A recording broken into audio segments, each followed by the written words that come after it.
Nabasa ba ninyo ang nandumaan kayo sa bandang Cavite City? O chill lang po, dinaraos doon ngayon ang taunang Regada Water Festival.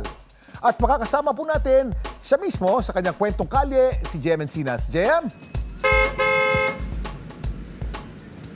Minsan na nga lang daw magaganap ang taunang Regada Water Festival. Kaya naman, kanilang itinodo na. Yan ang balita ngayon dito sa Cavite City.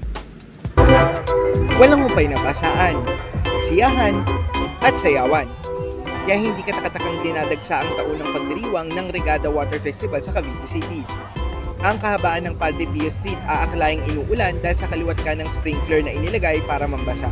Hango sa salitang Espanyol na regar, ang regada, nang ibig sabihin ay tubig. Ang Water Festival ng Cavite City nagsimula pa taong 1996 at ito ay kanilang inaalay sa kanilang patron na si San Juan Bautista. Si Tatay Roberto, naging panata na raw ang paglalabas ng malalaking drum at bloke-bloke ng yelo dahil ang kanilang ipinambabasa, malamig na tubig. Masaya talaga. Mahalaga para sa amin kasi once in a year lang to eh. Sama-sama ang mga magkakamag-anak, magtotropa. May kanya-kanyang gimmick naman ang mga nambabasa. May mga gumagamit ng hose. May mga nagbubuhos ng tubig mula sa tuktok ng kanilang tahanan. Ang ilan gaya ng mga bata, may bit-bit na water gun. Nasa 20 fire truck yung ikinalat dito sa kabahan ng Padre Pio Street para mambasa at magbigay ng kasiyahan sa lahat ng mga namimiesta. Bata man o matanda, ramdam ang kasiyahan habang ini-enjoy ang paliligo sa lansangan.